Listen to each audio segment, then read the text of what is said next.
what the state is not. The state is almost universally considered an institution of social service.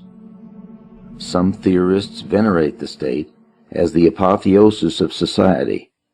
Others regard it as an amiable, though often inefficient, organization for achieving social ends.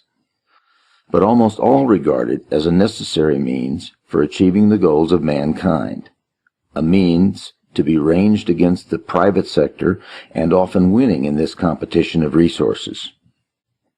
With the rise of democracy, the identification of the state with society has been redoubled until it is common to hear sentiments expressed which violate virtually every tenet of reason and common sense, such as, "We are the government."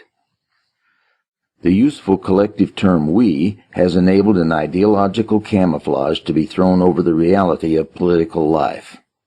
If we are the government, then anything a government does to an individual is not only just and untyrannical, but also voluntary on the part of the individual concerned. If the government has incurred a huge public debt which must be paid by taxing one group for the benefit of another, this reality of burden is obscured by saying that we owe it to ourselves. If the government conscripts a man or throws him into jail for dissident opinion, then he is doing it to himself, and therefore nothing untoward has occurred. Under this reasoning, any Jews murdered by the Nazi government were not murdered.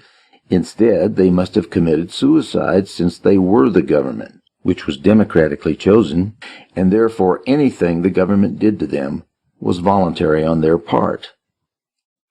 One would not think it necessary to belabor this point, and yet the overwhelming bulk of the people hold this fallacy to a greater or lesser degree.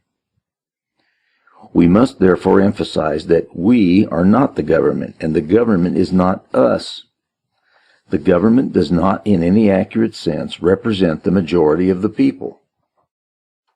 But even if it did, even if 70% of the people decided to murder the remaining 30%, this would still be murder and would not be voluntary suicide on the part of the slaughtered minority. No organicist metaphor, no irrelevant bromide that, quote, "we are all part of one another," must be permitted to obscure this basic fact.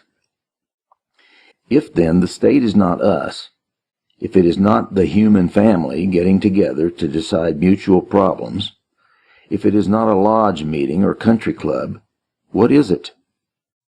Briefly, the state is that organization in society which attempts to maintain a monopoly of the use of force and violence in a given territorial area. In particular, it is the only organization in society that obtains its revenue not by voluntary contribution or payment for services rendered, but by coercion. While other individuals or institutions obtain their income by production of goods and services and by the peaceful and voluntary sale of these goods and services to others, the state obtains its revenue by the use of compulsion, that is, by the use and the threat of the jailhouse and the bayonet. Having used force and violence to obtain its revenue, the state generally goes on to regulate and dictate the other actions of its individual subjects. One would think that simple observation of all states throughout history and over the globe would be proof enough of this assertion. But the miasma of myth has lain so long over state activity that elaboration is necessary.